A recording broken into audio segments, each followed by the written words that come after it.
अस्सलामुअलैकुम। Second video lecture के हवाले से सेकेंडरी कॉमर्स सब्जेक्ट बैंकिंग, आज लेक्चर 32 है। चैप्टर 10 चल रहा है। चैप्टर 10 में जो है kinds of letter of credit चल रहा था। 8 हमने पॉइंट्स उसके कर लिए थे। जो है आज पॉइंट नंबर 9 है ट्रांसफरेबल क्रेडिट। फिक्स क्रेडिट में जो है जब हम इशू करते हैं उसमें इस बात को मेंशन कर देते हैं कि ये जो है किसी और के नाम ट्रांसफ़र कर सकते हैं। उसकी जो ओनरशिप है, उसकी मिल्कियत जो है वो क्रेडिट लेटर ऑफ क्रेडिट की हम किसी और के हवाले कर सकते हैं, तो ये ट्रांसफरेबल क्रेडिट कहलाता है।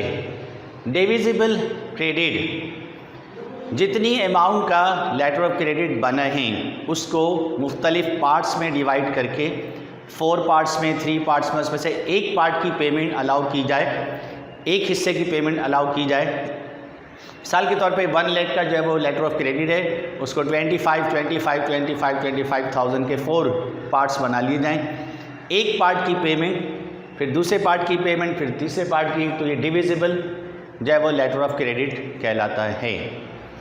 दूसरा जो है लेटर्स ऑफ ट्रैवलर्स फैसिलिटीज़, मुंतकली या सफ़र के हवाले से जो फैसिलिटीज़ प्रोवाइड की जाती हैं लेटर ऑफ क्रेडिट की, कर्ज़ की, वो लेटर ऑफ ट्रैवलर्स फैसिलिटीज़ कहलाती हैं।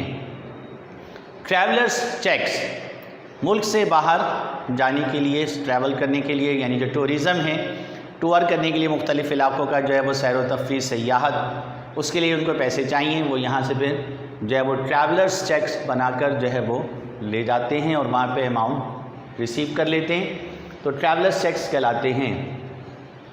सर्कुलर क्रेडिट, इसमें जो है वो मूव कर सकते हैं, जो है वो लेटर ऑफ क्रेडिट बन जाता है, किसी भी जो इलाके में जाके जो है वो अपना जो है वो पैसे ले सकते हैं।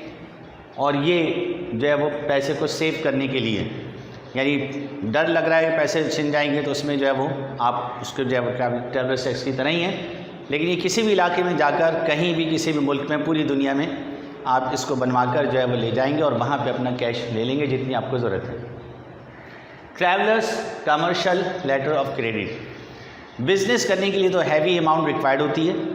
आप फॉरेन कंट्रीज़ में जा रहे हैं, वहाँ पे आपको जो है वो ट्रांजैक्शंस करनी है, गुड्स परचेज़ करके पाकिस्तान भेजनी है, यानी इंपोर्ट करना है, तो उसमें आपको जो पेमेंट करनी है, अब पेमेंट को एकदम से साथ ले जाना ख़तरनाक है जो है वो, और फिर उसमें कन्वर्ट करना भी जो है गैर मुल्की करेंसी में ज़रा मुश्किल है, तो इसलिए जो है वो travellers commercial letter of credit बनाकर ले जाते हैं, फिर वहाँ के जो है वो फॉरेन एक्सचेंज रूल्स के मुताबिक उसको कन्वर्ट कर लेते हैं फॉरेन करेंसी में, यानी उस मुल्क की करेंसी में। मिसाल के तौर पर अगर इंग्लैंड में गए तो पाउंड स्टर्लिंग चाहिए, तो फिर वहाँ पर जो है उस जो लेटर ऑफ कमर्शियल क्रेडिट हैं उनसे आप उसको पाउंड्स में कन्वर्ट करवा लेंगे उस मुल्क के रूल्स एंड रेगुलेशंस के मुताबिक।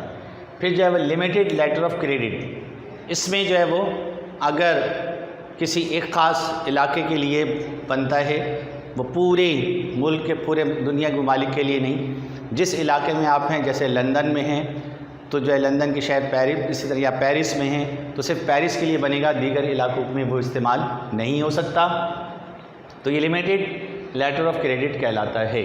तो हमारे kinds of letter of credit पूरे हो गए, definition of letter of credit पूरी हो गई। ये इसमें बस ये आखिरी चैप्टर है, इस चैप्टर का आखिरी टॉपिक है explain the role of state bank with letter of credit and foreign trade.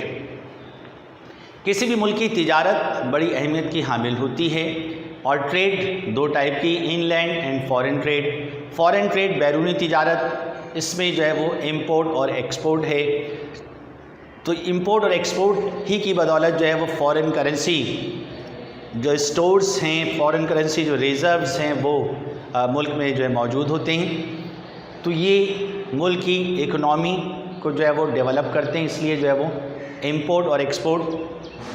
तो अगर एक्सपोर्ट्स ज़्यादा होंगी तो हमारे रिज़र्व ज़्यादा होंगे, एक्सपोर्ट्स कम होंगी तो रिज़र्व कम, इंपोर्ट ज़्यादा होगी तो रिज़र्व्स में सब जो है हमारे फॉरेन करेंसी चली जाएगी। तो इसलिए स्टेट बैंक ऑफ पाकिस्तान जो है ये कंट्रोल करता है जो है वो इंपोर्ट और एक्सपोर्ट को, और यानी असल तो मीन जो है फॉरेन करेंसी को कंट्रोल करना है, तो फॉरेन करेंसी को कंट्रोल करने के लिए इंपोर्ट और एक्सपोर्ट पॉलिसी बनती है, वो उस पॉलिसी पर अमल पैरा करने के लिए जो है वो स्टेट बैंक बीच में अपना रोल प्ले करते हैं। क्रेडिट यानी जो फॉरेन ट्रेड, बैरूनी तिजारत के लिए कमर्शियल बैंक एलसी खोलते हैं, लेकिन फाइनली जो है वो सेंट्रल बैंक उसको कंट्रोल करता है। अब अगर जो है वो इम्पोर्ट है, अगर ज़रूरत से ज़्यादा इम्पोर्ट हो रही है जिससे पाकिस्तान के करेंसी रिज़र्व कम हो जाएंगे, तो कमर्शियल बैंक तो इसकी पॉलिसी के कमर्शियल बैंक तो अपने हिसाब से उसको परमिशन दे देगा, लेकिन स्टेट बैंक जब देखेगा कि ये जो है वो इम्पोर्ट ज़्यादा हो रही हैं और फॉर करेंसी रिज़र्व कम हो जाएंगे, तो उसमें उसको कटअप कर देगी और उसकी जो है वो इम्पोर्ट की क्वांटिटी कम हो जाएगी ताकि रिज़र्व जो है वो कंट्रोल रहे। तो इसलिए जो है वो सेंट्रल बैंक का एक अहम किरदार है। एलसी एंड स्टेट बैंक तो जो है उसमें करेंसी इशू करने से पहले, एलसी इशू करने से पहले सेंट्रल बैंक डॉक्यूमेंट्स डिमांड करता है और उसकी मौजूदगी में ही उसको सामने रखते हुए परमिशन देता है, जिसमें रेलवे रिसिप्ट है जो रेलवे से यानी इनलैंड ट्रेड में होती है, इंश्योरेंस रिसिप्ट है, इसी तरह जो मैरीन इंश्योरेंस है फॉरेन ट्रेड में जो है वो आबी बीमे की डॉक्यूमेंट्स हैं, रेलवे रिसिप्ट अगर जब मुल्क के दीगर इलाकों से जो पोर्ट से बाहर यानी कराची से बाहर के इलाके हैं जिसमें पेशावर, फैसलाबाद, गुजरात, गुजरावाला, इस किस्म के जो दीगर इलाके हैं वहाँ से गुड्स जो है वो एक्सपोर्ट की जा रही हैं, वो एक्सपोर्ट करने के लिए लाजमी चूँकि सी पोर्ट कराची में है, कराची आएंगी और सी पोर्ट से जो गुड्स जाके एक्सपोर्ट होंगी तो वो वहाँ से रेलवे के ज़रिए जो सामान कराची पहुँचेगा वो रेलवे रिसिप्ट, और रास्ते में जो है वो इंश्योरेंस करवाना पड़ता है ताकि माल नुकसान से बच जाए, इंश्योरेंस रिसिप्ट, और जब यहाँ से एक्सपोर्ट या इंपोर्ट होता है तो उसमें जो है वो पानी पर सामान जाएगा तो marine insurance, bill of landing जो है वो यानी जो शिपिंग कंपनीज़ हैं उनसे बिल बनता है, बिल ऑफ लैंडिंग, और इसी तरह अदर शिपिंग डॉक्यूमेंट्स जो हैं, जो शिपिंग से मुतालिक जो डॉक्यूमेंट्स बनते हैं वो सारे डॉक्यूमेंट्स उनको स्टेट बैंक कंसीडर करता है। उनको देखते हुए जो स्टेट बैंक जो अपनी परमिशन देता है कि कितनी आप जो है इंपोर्ट या एक्सपोर्ट कर सकते हैं ताकि जो है वो हम रिज़र्व करेंसी जो होनी चाहिए कंट्री में वो कंट्रोल हो जाए। तो ये हमारा चैप्टर जो है वो 9 जो चल रहा, चैप्टर 10 जो चल रहा था वो मुकम्मल हो गया। अब हम चैप्टर 11 की तरफ आ रहे हैं। चैप्टर 11 बैंक फंड जो बहुत ही इम्पॉर्टेंट चैप्टर है, ये शॉर्ट क्वेश्चन लॉन्ग क्वेश्चन के हवाले से बहुत ज़्यादा इम्पॉर्टेंट है। इसमें से एक क्वेश्चन लाजमी बनता है, शॉर्ट में बने लॉन्ग में बने, कभी शॉर्ट और लॉन्ग दोनों में बन जाता है, इसलिए बहुत इंपॉर्टेंट चैप्टर है। इस पर खूब जो है उसको फोकस करना है, इस पर खूब तवज्जो देनी है। तो chapter 11 bank fund, define bank fund. Bank fund क्या है? फंड पैसा, किसी भी बिज़नेस को जो है वो ऑपरेट करने के लिए, चलाने के लिए फंड, पैसा, मनी, फाइनेंस बहुत ज़्यादा अहमियत का हामिल है। बैंक भी एक बिज़नेस इंस्टीट्यूट है, एक कारोबारी इदारा है, लिहाजा उसको भी पैसे की ज़रूरत होती है। लेकिन अमूमन बैंक के अलावा जितना भी बैंक फंड, जितना भी जो फंड होता है, फाइनेंस होता है, वो तो इन्वेस्टमेंट के ज़रिए से मिलता है। लेकिन बैंक एक ऐसा जो है वो कमर्शियल इंस्टीट्यूट है, एक ऐसा जो तिजारती इदारा है जिसमें उसकी जो फाइनेंस है, उसका जो पैसा है दो, एक जो है from share holders at the start और बिगिनिंग ऑफ बिजनेस जो है रिसीव फ्रॉम शेयर होल्डर्स, कारोबार शुरू करते हुए हिस्से याफ्तगान से, शेयर होल्डर से जो फ़ंड आता है वो बैंक का अपना फ़ंड है, बैंक बिजनेस का फ़ंड है। इसके अलावा जब बैंक की ऑपरेशन यानी जब बैंक चलना शुरू हो जाता है तो बैंक के जो क्लाइंट्स हैं, बैंक के जो कस्टमर्स हैं, वो अपना कैश डिपॉजिट करवाते हैं। वो जो डिपॉजिटर्स से जो पैसा आता है वो भी बैंक फ़ंड है, जिससे बैंक जो है वो प्रॉफिट अर्निंग करता है। और जो फ़ंड रिसीव हुआ फ्रॉम इन्वेस्टर्स, जो सरमायाकारों से, वो भी बैंक फ़ंड है, उससे भी बैंक प्रॉफिट जो है वो बिज़नेस ऑपरेट करके प्रॉफिट कमाता है। तो ये दो सोर्सेज से बैंक फ़ंड रिसीव होता है। नंबर 1 रिसीव फ्रॉम जो है वो इन्वेस्टर्स, और सेकंड रिसीव फ्रॉम डिपॉजिटर्स और अकाउंट होल्डर्स। तो ये bank fund means investment of share holders for the banking business का, बैंकिंग कारोबार के लिए जो इन्वेस्टर्स इन्वेस्टमेंट करते हैं वो है, as well as money receive from account holder, और इसके साथ साथ जो अकाउंट होल्डर से पैसे रिसीव हुए वो भी बैंक फंड में शामिल हैं। अब चूँकि अक्सर बैंक के पास जो फ़ंड है वो एक फ़ंड जो इन्वेस्टर से रिसीव हुआ है ये तो एक ही दफ़ा होगा, इसके बाद अब ये फ़ंड बढ़ेगा नहीं। और अमूमन इससे जो है कमर्शियल बैंक जो है वो फिक्स एसेट्स जो हैं परचेज़ करते हैं, जिसमें बिल्डिंग है, फर्नीचर है, मशीनरी है, इक्विपमेंट है, ये सारे जो है परचेज़ करते हैं। और जो बिज़नेस ऑपरेट करने के लिए जो अकाउंट होल्डर से पैसा आता है ये तो एक अमानत है। अकाउंट होल्डर से जो पैसे डिपॉजिट करवाएं वो किसी भी वक्त अपने पैसे को डिमांड कर सकते हैं, कमर्शियल बैंक उनको रीपे करेगा, उनको वापस करेगा। ये हम फंक्शंस ऑफ कमर्शियल बैंक में पढ़ चुके हैं, जो है रिसीविंग, डिपॉजिट्स एंड रीपे। तो जो है वो बैंक के पास ये फ़ंड अमानत है, लिहाजा अमानत की हिफाजत बैंक का बुनियादी फ़र्ज़ है। लिहाजा इस फ़ंड को यूज़ करने के लिए बैंक ने कुछ प्रिंसिपल्स, उसूल, रूल्स एंड रेगुलेशंस बनाए हुए हैं, वो प्रिंसिपल्स कहलाते हैं। और ये शॉर्ट और लॉन्ग में, कभी शॉर्ट में कभी लॉन्ग में, लॉन्ग में आएगा तो उनको एक्सप्लेन करना होगा और शॉर्ट में आएगा तो इसके सिर्फ पॉइंट्स लिख के बताना होगा। दो को एक्सप्लेन करेंगे। Principle of using of bank fund, bank fund इस्तेमाल करने के उसूल क्या हैं? नंबर 1 प्रिंसिपल ऑफ सेफ्टी, उसूल तहफ़्फ़ुज़। चूँकि बैंक के पास फ़ंड अकाउंट होल्डर का है और बैंक इसी मकसद के लिए कायम किया गया है कि लोगों की अमानतें घर में गैर महफूज हैं, बैंक के पास रखवाकर उनको महफूज किया जाता है चोरी चिकारी से, लुटेरों से, रॉबरी से। तो जो है वो सबसे पहला जो है वो प्रिंसिपल ऑफ सेफ्टी कि बैंक का फ़ंड जो इन्वेस्टमेंट किया जा रहा है वो सेफ़ रहे। और सेफ़ जो रहेगा वो ऐसे बोरोवर फाइनेंशियल स्टेटस, जो कर्ज़ ले बैंक से जो कर्ज़ लेने वाले हैं उनकी माली पोजीशन क्या है। अगर वो माली स्ट्रॉन्ग हैं तो बैंक से जो लिया गया कर्ज़ है उसको रीपे कर सकते हैं। अगर फाइनेंशियली जो है वो वीक हैं तो लोन जो है रिटर्न होना मुश्किल है। बोरोवर्स रेपुटेशन, बोरोवर की जो क्या पोजीशन है मार्केट में, क्या सूरत हाल है, क्या कि जो है वो कर्ज़े लेके वापस कर देता है, तो ऐसे लोगों को बैंक कर्ज़ा देगा, हिचकिचाएगा नहीं। लेकिन जो कर्ज़ा देके वापस नहीं करते लोगों का, तो बैंक भी उसको कर्ज़ा नहीं देगा, इसलिए कि जो है उससे कर्ज़ की वापसी मुश्किल है। तो borrowers reputation. Purpose of loan, जो बैंक से कर्ज़ लिया जा रहा है किस मकसद के लिए लिया जा रहा है। अगर एक्सपेंसेस के लिए लिया जा रहा है तो वो तो ख़त्म हो जाएगा। अगर इन्वेस्टमेंट के लिए लिया जा रहा है जिससे प्रॉफिट मेकिंग होगा तो बैंक का कर्ज़ा रिटर्न हो सकता है। तो पर्पस क्या है, मकसद को भी जो चेक किया जाता है उसके हिसाब से जो है वो फिर कर्ज़ा दिया जाता है। चांसेस ऑफ इनकम, जो कर्ज़ ले रहा है उसको इन्वेस्टमेंट करेगा तो उसके इनकम के क्या चांसेस हैं, बैंक इस पर जो खूब बाकायदा अच्छी तरह रिसर्च करता है। अगर प्रॉफिट अर्निंग चांसेस ज़्यादा हैं, इनकम के चांसेस ज़्यादा हैं तो फिर जो है वो कर्ज़ा देते हुए कुछ उसको मुश्किल नहीं होगी। लेकिन अगर चांसेस ऑफ इनकम कम है तो फिर बैंक सोचेगा और फिर कर्ज़ा देने से इनकार कर देगा।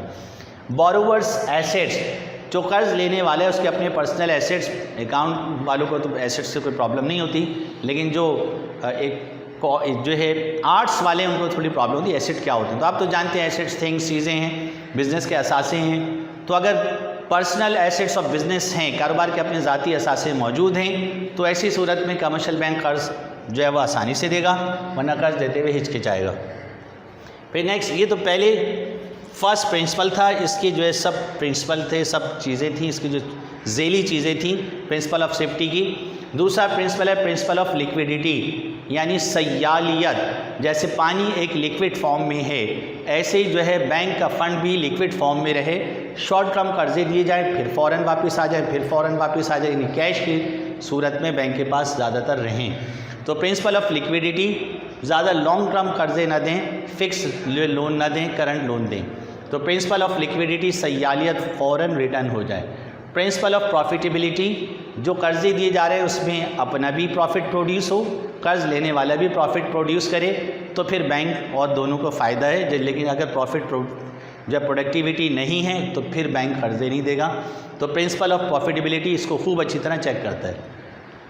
Principle of security, security bank का कर्जा जो दे रहा है सिक्योर्ड रहे, महफूज रहे। तो दो टाइप की सिक्योरिटीज़ होती हैं, पर्सनल एंड इम्पर्सनल, शख्सी और गैर शख्सी। शख्सी ये कि कोई शख्स इसकी गारंटी दे कि जो कर्ज़ा ले रहा है ये बैंक को रिटर्न करेगा, वरना मैं ज़िम्मेदार हूँ, तो ये पर्सनल गारंटी हो गई। इम्पर्सनल गारंटी में जो है वो प्रॉपर्टी लेते हैं, जो दो टाइप की होती है, मूवेबल, इमूवेबल। तो अभी हम देख लेते हैं ये इसमें प्रिंसिपल ऑफ सिक्योरिटी, इसमें पर्सनल सिक्योरिटी किसी शख्स की जो है वो ज़मानत है। इसमें सेल्फ सिक्योरिटी, जो कर्ज़ लेने वाला है वो ख़ुद इस पोजीशन में कि उसकी जो है सिक्योरिटी मौजूद है, तो इस self security. Bank official security, bank में काम करने वाला जो ग्रेड 1 ऑफिसर है या और जो ऑफिसर्स हैं वो उनकी डीलिंग ऐसी है कि वो पहचान गए कि भाई ये जो है कर्ज़ा इससे रिटर्न हो जाएगा, आप जानते हैं अच्छी तरह। तो बैंक ऑफिशियल पर्सन जो हैं वो उसकी गारंटी देते हैं। तो एक तो कर्ज़ लेने वाला ख़ुद हो गया, एक बैंक का जो है कोई ऑफिशियल पर्सन हो गया, एक थर्ड पार्टी बैंक से हटकर जो है वो कोई और पार्टी बाहर की जो है जो मशहूर फेमस पार्टी है वो उसकी गारंटी दे, तो वो थर्ड पर्सनल सिक्योरिटी कहलाती है, थर्ड पार्टी सिक्योरिटी कहलाती है, जिससे जो है कर्ज़ महफूज रहता है। इम्पर्सनल सिक्योरिटी, अब इसमें किसी फ़र्द की गारंटी नहीं है बल्कि जो है प्रॉपर्टी की गारंटी है। तो ये भी अभी बताया 2 टाइप की होती है। मूवेबल प्रॉपर्टी, आप इसको जो एक जगह से दूसरी जगह मूव कर सकते हैं, जैसे गोल्ड है, सिल्वर है और जो कार्स वगैरह हैं उसकी जो है वो ज़मानत के तौर पे रख के फिर कर्ज़ा दिया जाए, तो ये मूवेबल प्रॉपर्टी कहलाती है। इमूवेबल प्रॉपर्टी जो एक जगह से दूसरी जगह मूव नहीं हो सकती, जिसमें जो है प्रॉपर्टी डॉक्यूमेंट्स हैं, जिसमें ज़मीन के जायद कागज़ात हैं या जो बिल्डिंग के कागज़ात हैं, तो ये इमूवेबल प्रॉपर्टी जो है वो गारंटी के तौर पे रखवा के कर्ज़ा लिया जाए, तो ये जो है वो सिक्योरिटीज़ कहलाती हैं। तो प्रिंसिपल ऑफ सिक्योरिटी कर्ज़े को सिक्योर करना, महफूज करना, इत्मीनान सुकून हो जाएगा कि अब कुछ भी हो जाए मेरे पास तो प्रॉपर्टी मौजूद है, उसको या जो गारंटी मौजूद है उस शख्स को पकड़ लूँगा या जो है प्रॉपर्टी सेल करके पैसे ले लूँगा, तो ये सिक्योरिटी। फिर नेक्स्ट जो है प्रिंसिपल ऑफ प्रोडक्टिविटी, ऐसे यानी इस पर भी रिसर्च करता है, असूल बनाया हुआ है कि ऐसे कर्ज़े दिए जाएँ जिसमें प्रोडक्शन हो, प्रोडक्शन होगी तो उसको बेचकर प्रॉफिट हो सकेगा। प्रोडक्टिविटी, प्रॉफिट भी प्रोड्यूस हो और गुड्स भी प्रोड्यूस हो। नॉन प्रोडक्टिव लोन्स जो है वो रिटर्न होना मुश्किल हो जाते हैं। तो प्रिंसिपल ऑफ प्रोडक्टिविटी। और फिर लास्ट प्रिंसिपल है प्रिंसिपल ऑफ डाइवर्सिटी। बैंक अपने साकर्स, अपने पैसे को, अपने फ़ंड को, अगर उसके पास 2 अरब रुपए हैं तो किसी एक को नहीं देगा बल्कि उसको 10 हिस्सों में बांटकर 10 कारोबारी लोगों को देगा, ताकि उनमें से अगर एक कारोबारी भी अगर फेल हो जाए तो कर्ज़ की वापसी हो सके। इसकी मिसाल यूँ है कि जो अंडे सप्लाई करने वाले हैं वो अंडों को जो है जैसे और फल होते हैं, जो कीनू हैं या सेब हैं या तरबूज हैं, वो एक ही ट्रक में भरकर आ जाते हैं, तो उनको जो है वो फैला के नहीं रखते। लेकिन सब्ज़ियां जो है वो एक ही ट्रक में आ रही है, लेकिन जो अंडे हैं वो ऐसे नहीं, बल्कि अंडों को पेटियों में रखकर उसके ऊपर घास रखकर उसको सेव किया जाता है ताकि टूटे नहीं। इसी तरह जो है वो बैंक अपने कर्ज़े को देते वक्त किसी एक ही को नहीं देगा बल्कि इसको फैलाकर 10 हिस्सों में देगा ताकि इसका ये महफूज रहे। तो ये आज का लेक्चर इतना मुकम्मल है, बाकी इंशाल्लाह अगले लेक्चर में। अस्सलामु अलैकुम।